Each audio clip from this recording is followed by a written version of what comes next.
ओम नमः शिवाय।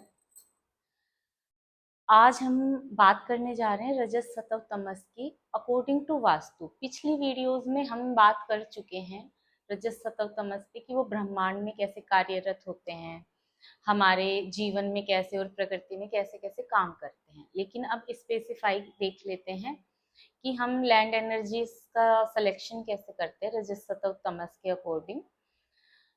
तो जब भी हम किसी भूमि का सिलेक्शन करने जाते हैं, अगर हम किसी भी रहने की जगह का और कहीं पे स्कूल के लिए, हॉस्पिटल्स के लिए, इन सब चीज़ों के लिए जब भी हम लैंड सिलेक्शन के लिए जाते हैं तो हमें ध्यान रखना है कि हमें सतह की लैंड सेलेक्ट करनी है।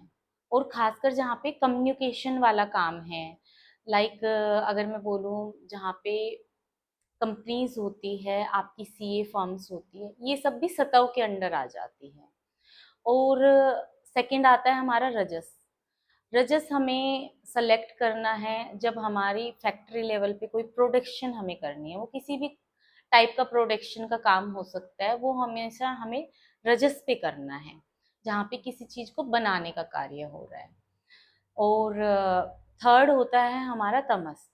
तमस लैंड हमेशा हम वेयर हाउसेस के लिए देखेंगे, और जहाँ पे हमें किसी चीज का संरक्षण करना है, ओल्ड चीजें जैसे कि म्यूजियम होता है, तो म्यूजियम में भी हमें ये देखना पड़ेगा कि जहाँ पे हम सिर्फ चीजों को संरक्षित कर रहे हैं और जहाँ पे प्रेजेंटेशन कर रहे हैं वहां पे सतह रखेंगे। और संरक्षण के लिए स्पेशली जो स्पेसिफाई होगा उसको हम देखेंगे तमस में। और जो भी हमारे पुराने डॉक्यूमेंट्स, फाइल्स और ये सब हमें अच्छे से संग्रह करना है। तो अब इस लैंड की पहचान हम कैसे करेंगे वो देख लेते हैं। लैंड्स की पहचान करने के लिए हम जब भी, कई तरीके होते हैं और सबका अपना अपना अलग तरीका होता है। तो हम कहीं भी जा रहे हैं, एक होता है आपका सेल्फ इंट्यूशंस। सेल्फ इंट्यूशंस में आप क्या देखते हैं, जब भी आप भूमि पे पैर रखेंगे आपको, आपके मुंह में टेस्ट आ जाएगा, आपको कुछ हल्की सी स्मेल्स आने स्टार्ट हो जाएगी, या फिर अगर पैर रखने से फील नहीं हो रहा तो आप मिट्टी को हाथ में उठा के इंटेंट दे के चेक कर सकते हैं।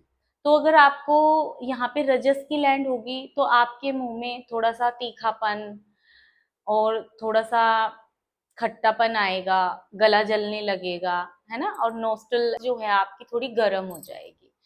तो इससे आप पता कर सकते हैं कि इस लैंड की एनर्जी रजस है।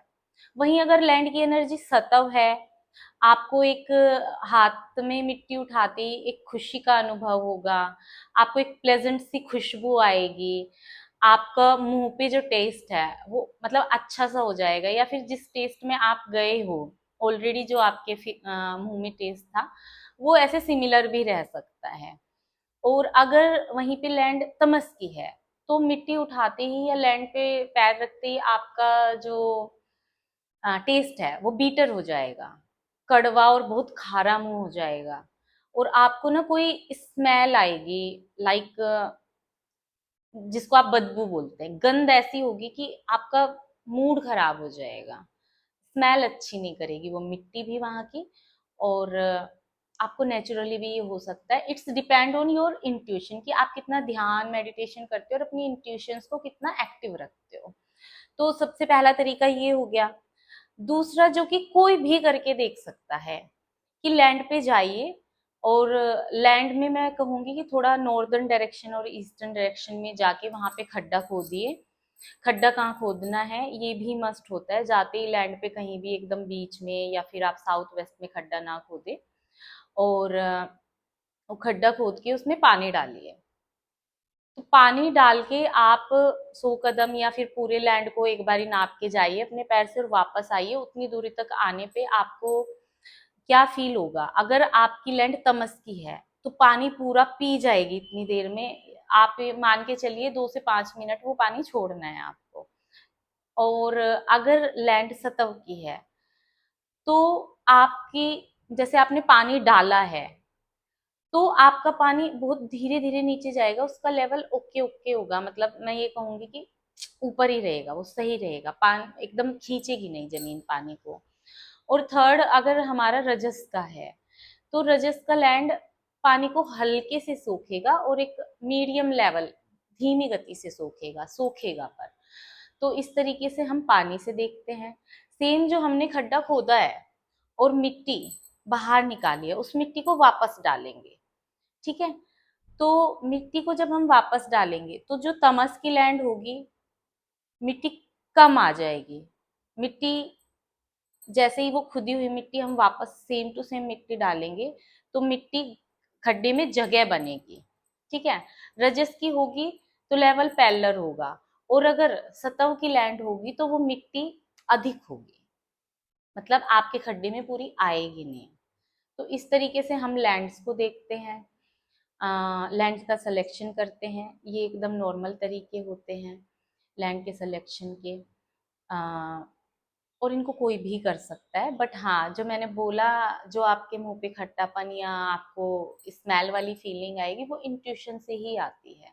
और भी कई सारी टेक्निक्स होती है रजस सतह तमस को फाइंड आउट करने की, और जमीन का सिलेक्शन हमेशा ऐसे ही करना चाहिए।